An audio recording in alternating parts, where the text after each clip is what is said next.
Praise the lord. నిర్గమాకాండము 21వ అధ్యాయము.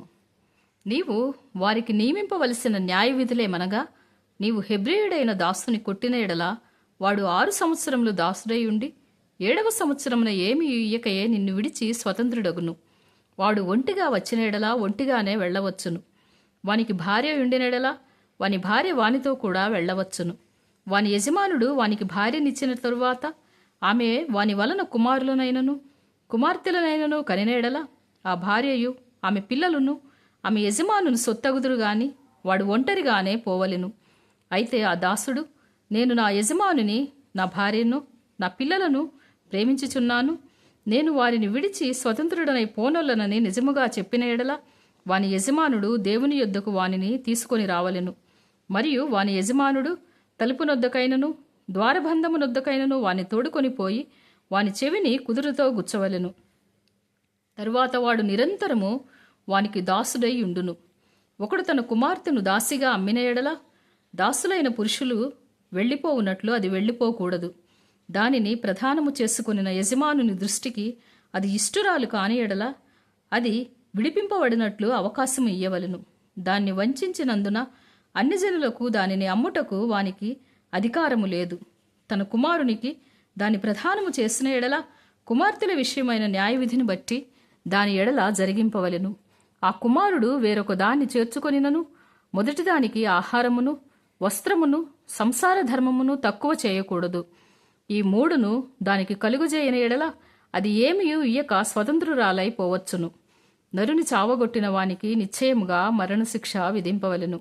అయితే వాడు చంపవలెనని పొంచియుండకయే దైవికముగా వాని చేత హత్య జరిగిన ఎడల వాడు పారిపోగల ఒక స్థలమును నీకు నిర్ణయించెదను. అయితే ఒకడు తన పొరుగు వాని మీద దౌర్జన్యముగా వచ్చి కపటముగా చంప లేచిన ఎడల వాడు నా బలిపీఠమును ఆశ్రయించినను వాని లాగివేసి చంపవలెను. తన తండ్రినైనను తల్లినైనను కొట్టువాడు నిశ్చయముగా మరణశిక్ష నొందును. ఒకడు నరుని దొంగిలించి అమ్మినను తన యొద్ద నుంచుకొనినను వాడు నిశ్చయముగా మరణశిక్ష నొందును. తన తండ్రినైనను తల్లినైనను శపించువాడు నిశ్చయముగా మరణశిక్ష నొందును. మనుష్యులు పోట్లాడుచుండగా ఒకడు తన పొరుగువానిని రాతితోనైనను పిడికిడితోనైనను గుద్దుట వలన వాడు చావక మంచము మీద పడియుండి తరువాత లేచి తన చేతికర్రతో బయటికి వెళ్లి తిరుగుచుండిన ఎడల వాని కొట్టిన వానికి శిక్ష విధింపబడును గాని అతడు పనిచేయలేని కాలమునకు తగిన సొమ్ము ఇచ్చి వాడు అతనిని పూర్తిగా బాగు చేయింపవలెను.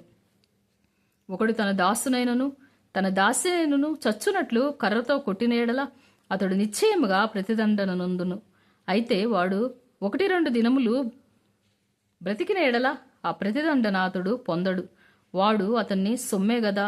నరులు పోట్లాడుచుండగా గర్భవతి అయిన స్త్రీకి దెబ్బ తగిలి ఆమెకు గర్భపాతమేగాక మరి ఏ హానియు రాని ఎడల హాని చేసిన వాడు ఆ స్త్రీ పెనిమిటి వాని మీద మోపిన నష్టమును అచ్చుకొనవలెను. న్యాయాధిపతులు తీర్మానించినట్లు దాన్ని చెల్లింపవలెను.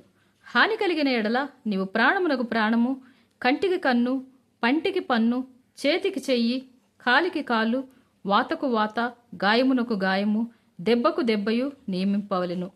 ఒకడు తన దాసుని కన్నైనను తన దాసి కన్నైనను పోగొట్టిన ఎడల ఆ కంటి హానిని బట్టి వానికి స్వతంత్రునిగా పోనీయవలెను. వాడు తన దాసుని పల్లైనను తన దాసి పళ్ళైనను ఊడగొట్టిన ఎడల ఆ పంటి నిమిత్తము వానిని స్వతంత్రునిగా పోనీయవలెను. ఎద్దు పురుషునైనను స్త్రీనైనను చావ పొడిచిన ఎడల నిశ్చయముగా రాళ్లతో ఆ ఎద్దును చావగొట్టవలెను. దాని మాంసమును తినకూడదు. అయితే ఆ ఎద్దు యజమానుడు నిర్దోషియగును. ఆ ఎద్దు అంతకుముందు పొడుచునని దాని యజమానునికి తెలుపబడినను వాడు దాని భద్రము చేయకుండుట వలన అది పురుషునైనను స్త్రీనైనను చంపినేడలా ఆ ఎద్దును రాళ్లతో చావగొట్టవలెను. దాని యజమానుడు మరణశిక్ష నొందవలెను. వానికి పరిక్రయ ధనము నియమింపబడిన ఎడల వానికి నియమింపబడిన అన్నింటి ప్రకారము తన ప్రాణ విమోచన నిమిత్తము ధనము చెల్లింపవలెను. అది కుమారుని పొడిచినను కుమార్తెను పొడిచినను ఈ విధి చొప్పున అతడు చేయవలెను. ఆ ఎద్దు దాసునైనను దాసీనైనను పొడిచిన ఎడల వాని యజమానునికి 30 తులముల వెండి చెల్లింపవలెను. మరియు ఆ ఎద్దును రాళ్లతో చావగొట్టవలెను. ఒకడు గోతి మీద కప్పు తీసిన తరువాత లేక ఒకడు గొయ్యి తవ్వి దాన్ని కప్పకపోవుట వలన దానిలో ఎద్దైనను గాడిదైనను పడిన ఎడల ఆ గోతి కామందులు ఆ నష్టమును అచ్చుకొనవలెను. వాని యజమానునికి సొమ్ము ఇయ్యవలెను. చచ్చినది వానిదగును. ఒకని ఎద్దు వేరొకని ఎద్దు చచ్చునట్లు దాన్ని పొడిచిన ఎడల బ్రతికియున్న ఎద్దును అమ్మి దాని విలువను పంచుకొనవలెను. చచ్చిన ఎద్దును పంచుకొనవలెను. అయితే అంతకుముందు ఆ ఎద్దు పొడుచునని తెలియబడినను దాని యజమానుడు దాన్ని భద్రము చేయని వాడైతే వాడు నిశ్చయముగా ఎద్దునియ్యవలెను. చచ్చినది వానిదగును. May god bless you.